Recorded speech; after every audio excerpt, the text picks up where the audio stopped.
allow it that you can pipe it to whatever thing that you want, but I'm not going to test that now. All right. Hello, everyone. We're going live. We're going to wait till the little icon says hello. Okay, and whoever joins us, great, but we're going to kind of get started. Fantastic. Yeah, my name's Tim Sarantonio. I am Director of Corporate Brand at Neon One. You actually over here, there we go, is the logo. And I'm being joined by T. Clay Buck. T. Clay Buck. Actually, what's the T stand for? The Clay Buck. The Clay Buck is joining us. And so, man of many talents. No, I know. But, you know. It gets a good laugh, right? I'm really not that egotistical. Well, the thing is that you are, however, extremely intelligent, extremely tapped into what is going to help small to mid-sized organizations in particular. I do try. I do have this handy. Yes. So, Clay, why don't you introduce yourself to our audience? We're recording this, so anybody who checks it out later is going to do it. I also did post to our community if they had any terminology and questions. I have a few things that we're going to get into, obviously, but tell us who you are and why you are uniquely qualified to argue with me about terminology today. Can we start with that part? No. Sure. Yeah, as Tim said, Clay Buck. I'm an independent consultant, my firm, TCB Fundraising. I'm also the co-creator of the Fundraisers Planner that just released at the beginning of this year, myfundraisingplanner.com. And I'm, as I said, an independent consultant. I've been in fundraising longer than I care to admit, primarily focusing on individual giving, particularly at the low and the mid-range, which means I do a lot of data, I do a lot of strategy, and I do a lot of copywriting. So awesome. Well, and we've had a lot of fun conversations. I know that you also have your own new podcast that is releasing tomorrow. Launching tomorrow. Tell us a little bit about that, because I think it actually leads itself into a little bit of what we're going to touch on today, which is kind of the ridiculousness in the nonprofit sector. So. Sure. Well, Lynn Wester and I, Lynn, most everybody knows Lynn from Donor Relations Group. Yep. Lynn and I have been talking for years, and we finally sort of went one day, we should just take these talks public, because I think people would want to hear this, because we sit and, like you and I do, talk theory, and oh my God, you're never going to be. So thanks to the great team at We Are For Good Studios, took a chance with us. And tomorrow we launch the podcast Fundraising is Funny, where Lynn and I get together and share snacks and talk about and tell stories of all the things in the nonprofit sector that sort of make us go, oh my. And you have to laugh at it, because if you don't laugh at it, you're going to cry. And we love, laughter through tears.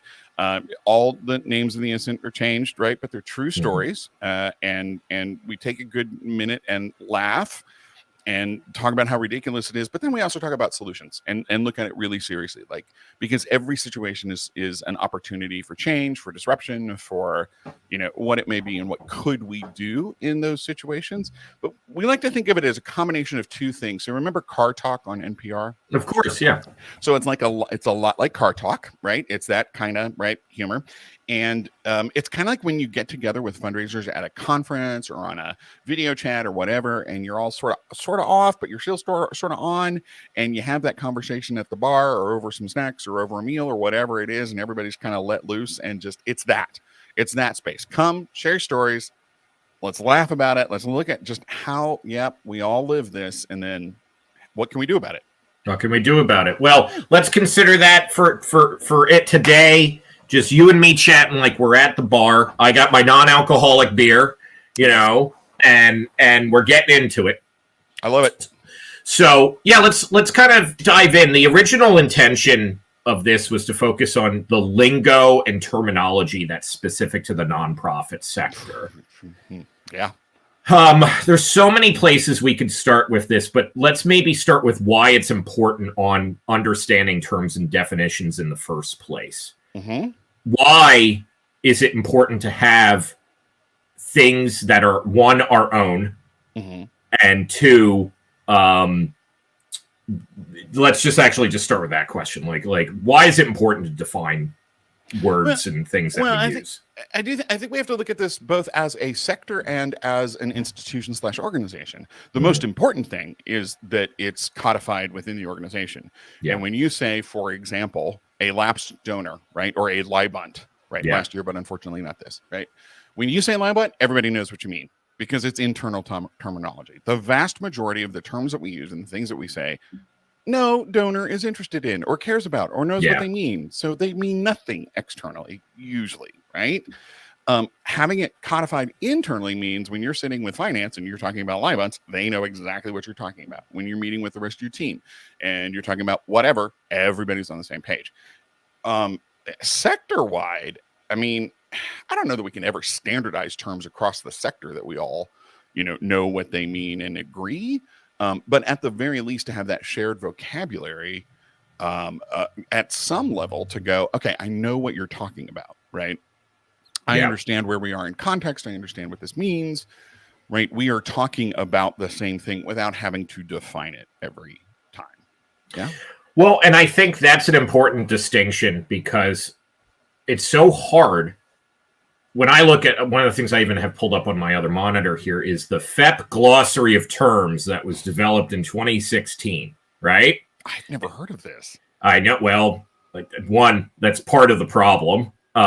Is content can be king, but distribution's a kingmaker, right? And so it was cited in a recent email thread for FEP, for instance, Fundraising Effectiveness Project, which is an initiative of AFP, Association of Fundraising Professionals. One, always define your acronyms.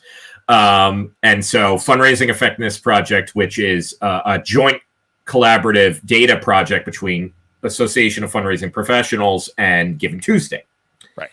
And so they, years ago, when it was on the AFP and Urban Institute side of things, they put together this glossary of terms. It's got people, Barbara Levy and Jay Love and, Ben Miller and all these other folks that put this together. John Peterman. Jim Greenfield is right at the top. He was the chair of this initiative. Melissa Brown. And it has like donor attrition, donor attrition rate, giving history, stuff like that. One thing, so we're doing a lot of internal instructional design. Mm-hmm. And a funny thing that got pointed out to me is don't use the word of the thing that you're defining in the definition. And this is a great document, but it's like, I'm going to try to find a one that's kind of a bit like needs work here, which is kind of like donor recaptured rate, right? It's just like it used the word donors over, and it's like, what do we mean by that, and all this type of stuff. Well, I mean, this okay. So I just ran into this doing a CRM migration, and one of the questions was, or one of the plans was, well, we'll put an attribute or a tag or whatever you call it in any particular CRM of donor. Yeah. To which I went, okay, wait a minute. What do we mean by donor? Right? Do we mean individual donor? Do we mean corporate donor? Do we mean foundation donor? Do we mean current donor? Do we mean lapsed donor? Do we mean somebody who has given ever, like ever? Are they a donor in this categorization? Because can't we use segmentation, right, to define who is? And are we talking about an in-kind donor? Or are we talking about and you see this. Why even need a tag if there's a monetary field that is for donations? Then that person is considered a donor too, right? Yeah. And is somebody who last gave 15 years ago, are they a donor? So then, do you have to go in and change that every time, right? Like, or is there any automation to do that? No, of course there isn't. And we see this in content, right? And this. I'm trying to be gentle and kind about this, but it hit my consciousness, and I just keeps you see this all the time with Clay's going to be nice today. You see this all the time with donors do this. Talk to your donors like this. What kind of donor are you talking about? Because if you put 5 fundraisers in a room from 5 different experiences, if you put a performing arts person, you put a higher ed person, you put a social service person, you put what other 2 verticals you can think of, and you say donor, you're going to have 5 different opinions of what a donor is, and everybody's going to be right. I mean, when we say, donors behave this way, well, major gift donor. I mean, I had a conversation just 2 weeks ago where, and I can't validate this, Tim. And if anybody can find this data, and I see it, and then I don't save it, and then I lose it, and it's hard to find again. But I have seen reports and indications that on average, the average major gift in the United States is right around $1,000 to $1,200, somewhere around there, right? Something around that, yeah. Which, okay, well, first, let's just talk about major gift, because major gift is a definition to an organization. There is no working definition of what a major gift is. It's what matters to you. Where do you consider that threshold? And indeed, where do you consider that threshold for recognition? That's all it is, right? Like, it's just a recognition thing. It's not even really a financial classification. So we were talking with a local nonprofit. They're kicking off a capital campaign. And I started with discussing that very thing. I said, okay, we have a few different strategies. Let's just start with grouping them into the type of experience it might be when you start, working with them. Right. And I said, okay, let's put foundations here. We'll put corporations here and other larger kind of entities, one to many, and then we'll put individuals here. And then within those, we started to kind of map out the priorities. And when we got to the major gift side, I said, okay, what do you think that is? And somebody said 500, and then somebody said, but it would be really nice if it was 5,000. I said, both of those answers are correct. Right. Right. But even with that, what do you do with a family foundation? Yeah. Is that a foundation or is that an individual? Because in your situation, theoretically or hypothetically, I almost said hypodermically. It could be hypodermically. It's Monday. I know. Right. Hypothetically, you're getting a gift from a family foundation because your board member leveraged that gift from. So is that an individual gift? Is that right? It's wibbly wobbly. It's gray and fuzzy. That's why I continue to say what matters most is the definition in your organization, that's codified within the organization, that it's noted somewhere, that it's documented, and everybody agrees to it. Right.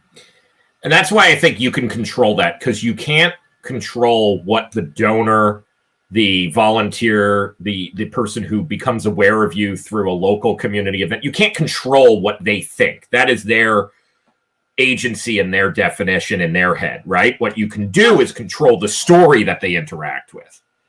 And you can control how it gets told to them, not how they react to it, but at least how it gets told to them in that case. What the donor, regardless of what definition of donor we're talking about, anybody who gives money to your organization, let's say that, right? What they care about is, well, Penelope Burke, right? That they know their gift was received. Yeah. That they know that it was used for the intention that they gave it. Yeah. And that it is reported to them how the gift was used before you ask for another one, period. That is what donors tell us all the time, right? Yeah. Now, unfortunately, and this is the truism of our sector, and this is a whole other conversation, that's been interpreted and implemented in a whole lot of ways. And we've all had to do grant reports, and we've all had to do foundation reports, and we've all had to do those things. But the story that you're telling the donor, the story that, every interaction that you have with the donor is part of the story of their relationship with you and your relationship with them. So your receipt is part of this story, right? If the story that they tell us, and we're great about talking storytelling outbound, we are not great about talking about storytelling inbound. Yes. Because the story that they tell us is the amount of the gift, how they gave the gift, what they responded to, what information and data they provide, right? With an individual donor, if they're just giving you their first name and their email address, because it's about your form, but it's also about what they're willing to give. Right? If you really care about an organization, you really want to know, you're more likely to give more information. Here's my address, here's my phone number, here's all the things, right? So we don't necessarily look at that, and then we don't necessarily always look at it in context of this receipt is part of the process of the storytelling back, that we heard that you care about this, and we're acknowledging that, yes, warm and fuzzy thank yous, but that whole process, right? And how we term things, because a donor who gets a receipt that says, thank you so much for your gift to, the Ravaging Wombat Foundation. And they gave because of an appeal that said $10 will neuter a ravaging wombat. What they want to see is a thank you note that says, thank you for your gift of $10. It's going to be used to neuter ravaging wombats, right? Like, they need the feedback loop. They need the feedback loop to know what happened. Bringing that up in terminology is, right, what is that gets to what is restricted and unrestricted. Mm-hmm. You know, and how is that codified? How is that documented? How is that set up in your coding?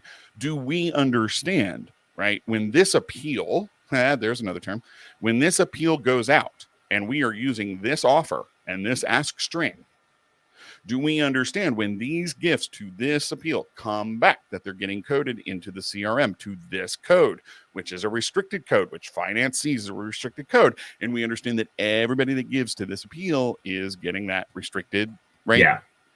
It's that, and you got to be on the same page with those people, because you're gonna mitigate your ability to turn that story back around to the donor, right, if you're arguing with the finance team on the coding. So I think 100%. That's well. So 100%. So there's more and more.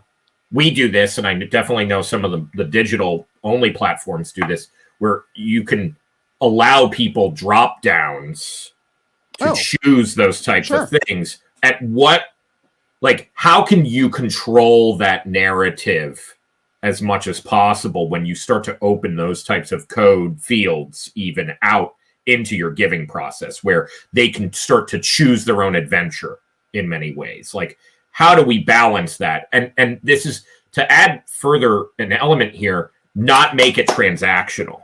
Because I see a lot of times when you open that up, where it's like, oh, now I've given this $25 and this equals the pencils for the children type situation. And we know that there's powerful levers to pull there, sure, but how do we navigate that, though? And before I answer that, or before I comment on that, it's Giving Day season in higher ed and universities. So anybody that is an alum of a university that is doing a Giving Day, pay attention. If you're in fundraising and you get Giving Day emails and Giving Day solicitations from your university, go look at what they're doing. Because you go to a university Giving Day page, and that drop down of selections for places you can give is right. And I mean, personally, I react to it and go, oh my God, no, right? But it works. Like, it works for higher ed. So for those for those types of donors, people want that pure control. Not only do they want it, but the perception of control. Right, sure.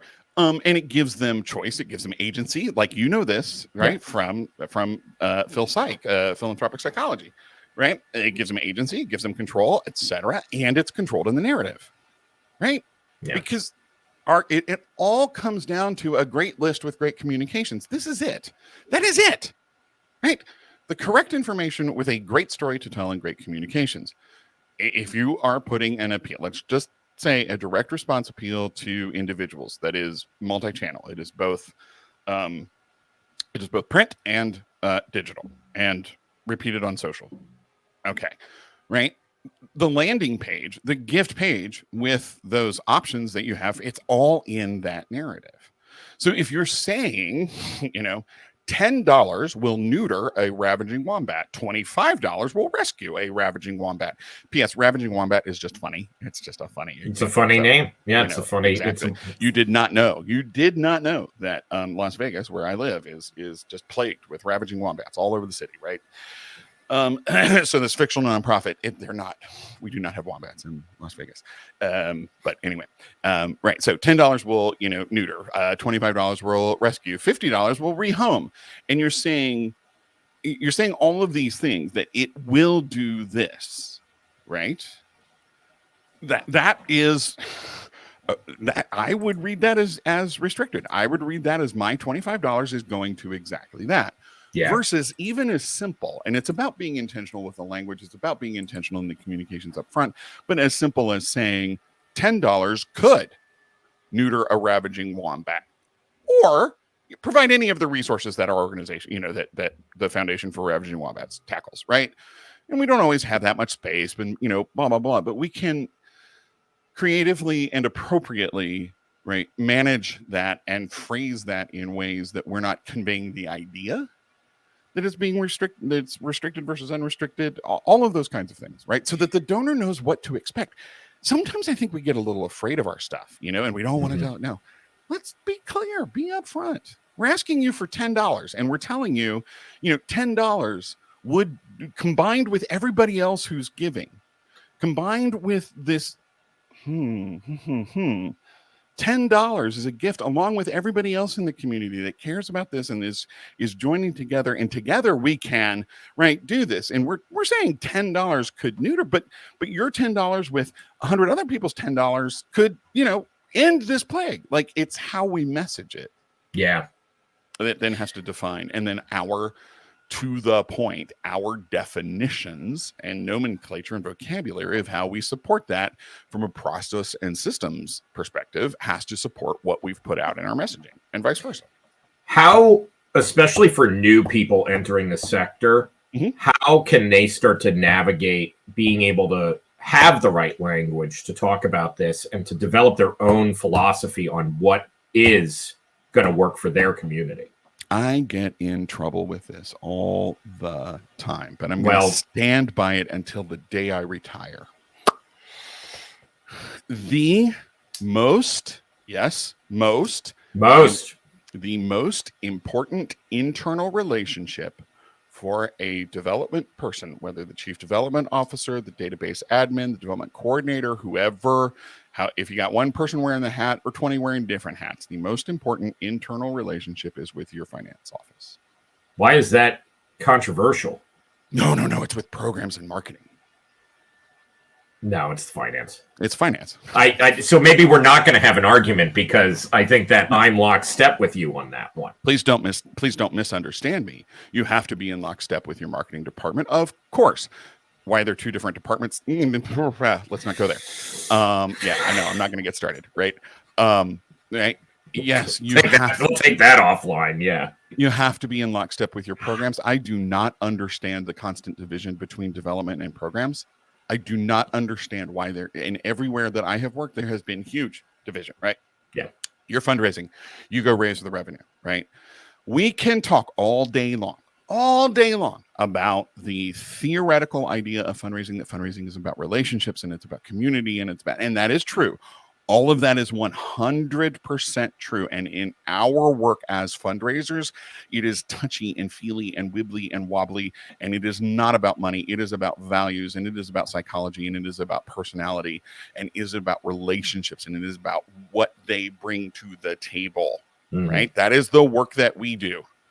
And it is about wibbly wobbly emotions and touchy feely and values and donor priorities and donors' interests that bring revenue to the organization. Because your finance office, I guarantee you, no matter how much they buy into the reality of fundraising, the fundraising is emotional.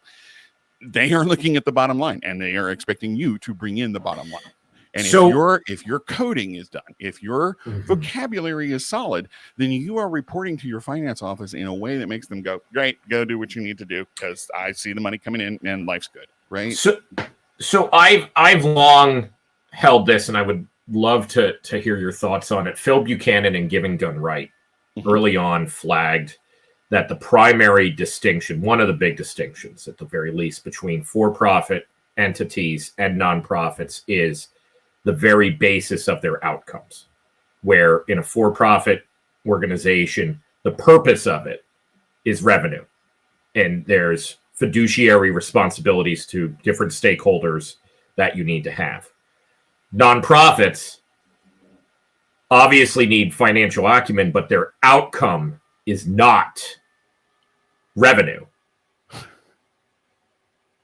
per se. Correct. So where is the line in some ways between the for-profit world and the nonprofit world when it comes to the very basis of their being? Okay, well, let's define the sector. We're venturing off topic ish, because all of these things relate. So here's another place where Clay gets into trouble, and the older I get, the crankier I get, and the more you kids get off my lawn I get. I'm not egotistical. I'm not cranky. But I dig into things because I come to believe them more and more. Fundraising is not sales. It's not. But say that in a room of fundraisers and you start a fight, right? Fundraising is not sales. Fundraising is fundraising. Fundraising is it is a different thing, right? Nonprofit is a business classification, period. Nonprofit is a tax status. That is it. Should a nonprofit run like a business? Well, yeah, it's a business. It's a business classification. I mean, to me, the question is moot. The real question is what you get to, right? What is if a nonprofit is a business, what is the product? Well, the product is the mission.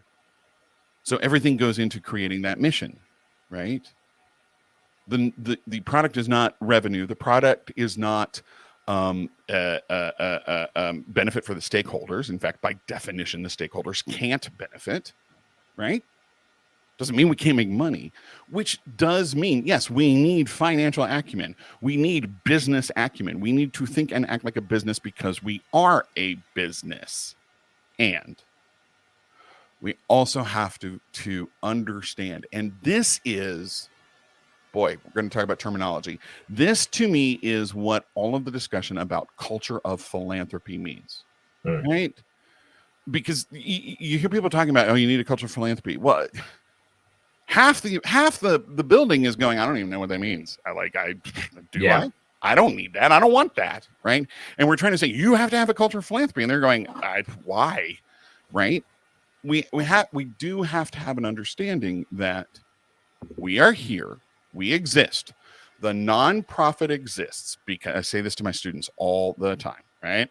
The nonprofit exists because somebody somewhere, whether recently or in ancient history, went to the state in which we are incorporated and said, hey, we are uniquely qualified to solve this problem in the community. And we are going to do it this way. And we are requesting nonprofit status. And the state says, yes, absolutely. And we go to the IRS and we say, hey, we're a business. We incorporated in the state. And the state believes that we are doing something good for the people of this community, this state, whatever. And the IRS goes, we agree. And therefore, as a benefit, you get to be tax exempt and people can give money to you and take it off on their taxes, right? That's our commitment to the state, at least in Nevada. I don't know, again, where I live, I don't know if it's the way the law is written, but the handbook from the Attorney General says that, and I quote, the trustees of a nonprofit organization hold the nonprofit in trust for the good of the people of Nevada. And that is the difference. That's the difference. That is the difference. I like that. I like that. I think that's articulated a really nice way of threading the needle between the tax status and the actual point of everything, too. Right. So, yeah, we didn't really argue that much. I thought we were going to argue more. I do have a few. Maybe, let's see. I have a few rapid-fire questions for you. Do it. Legacy or plan giving? I go with legacy, but again, industry terms that mean nothing to a donor. Yeah, versus bequest. Do you think they know what bequest is more, or what? No, it's. If you're talking about a legacy gift, if you're talking about a planned gift, and you're going in cold, and you don't know what that donor believes or feels or how they feel about you, you got a tough conversation ahead of you. Doesn't mean it won't happen. Sure, could happen, but ask anybody that's worked in animal rescue. Michael Buckley, he'll tell you this 1,000 times over, right? Anybody that has worked in animal rescue knows that the number one indicator of likelihood to leave a bequest is frequency of giving. God love them.